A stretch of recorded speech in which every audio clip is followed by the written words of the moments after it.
Ang digmaang dugo ng dalawang nayon. Sa pinakailalim ng kagubatan ng Pilipinas, malayo sa mga turista at mapa, may dalawang nayon na kinatatakutan kahit ng mga espiritu ng kagubatan. Ang Kalinawan at Sangkulan, dalawang pangalang binubulong lamang sa takot, ay hindi karaniwang mga pamayanan. Ang kanilang pinagmulan ay nag-ugat sa dugo, itim na mahika, at mga halimaw na gumagala tuwing gabi. Ang dalawang nayon, pinaghihiwalay ng isang isinumpang kagubatan na tinatawag na Silong ng Dilim, ay may galit na kasing tanda na ng kanilang lahi. Ang kagubatang ito ay puro kamatayan, makakapal na puno, baluktot ang mga sanga, at katahimikang nakakabingi. Walang nangangahas pumasok dito. Pero hindi kailangan ng Kalinawan at Sangkulan ng espada o paglapit upang magdigma. Sila'y naglalaban gamit ang sumpa, mga halimaw, at itim na mahika. Sa Kalinawan, may isang matandang bulag na tinatawag na Lolo Berto, isang mambabarang na laging may dugo ng manok sa kanyang mga kamay, at may kakayahang makipag-usap sa mga espiritu. Sa Sangkulan naman, si Lola Puring, isang kuba na may mga garapon ng ngipin at buto ng ahas sa ilalim ng kanyang sahig na kawayan. Tahimik ngunit nakamamatay ang kanilang laban.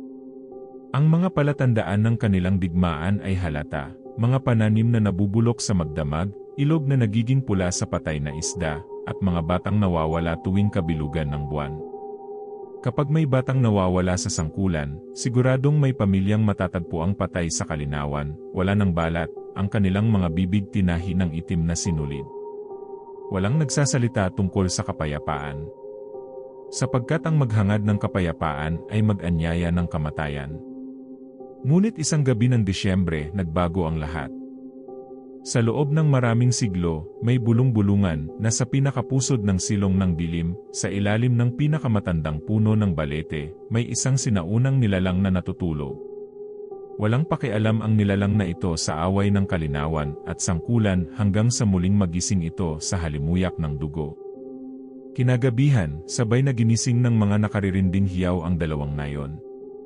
Hindi hiyaw ng mga biktima, kundi hiyaw ng mga mambabarang. Si Lolo Berto ay natagpo ang nakatiwangwang sa kanyang kubo, ang katawan baluktot na parang may pumasok sa kanya at binali ang bawat buto. Ang kanyang bulag na mga mata ay bukas, itim na parang alkitran, at may ngiting hindi pangkaraniwan. Si Lola Puring naman ay nakapako sa kanyang dingding gamit ang mga tulos na kawayan. Ang kanyang dugo ginamit upang gumuhit ng mga sinaunang simbolo sa kanyang sahig. Naghari ang takot sa dalawang nayon. Nang wala na ang kanilang mga tagapagtanggol, sila'y naging marupok ngunit huli na. Gising na ang kagubatan. May mga kakaibang nilalang na lumitaw sa gilid ng Kalinawan at Sangkulan, payat, may malalalim na mata, naglalakad sa apat na paa pero may mukha ng tao, at may mga ngiping matatalim na parang ngisi ng kamatayan. Ang hangin ay naging mabigat, amoy patay, at walang apoy na nanatiling buhay ng matagal. Isa-isa, nagsimulang maglaho ang mga tao. Unang nawala ang mga bata. Pagkatapos, ang matatanda.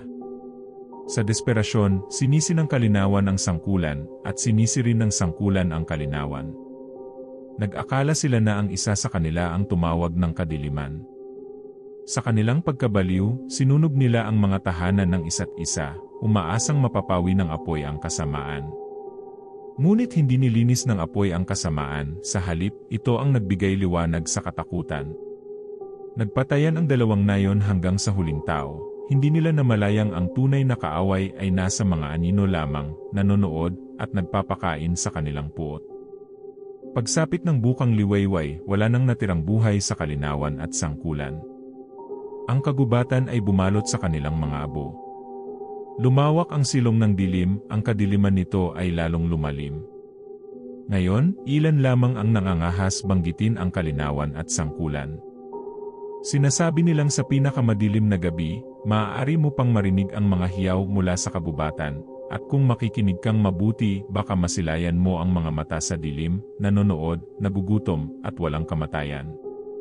Kung nagustuhan mo ang nakakatakot na kwentong ito, huwag kalimutang i-like, mag-comment, mag-subscribe sa aming channel, at i-hit ang notification bell. Until next time.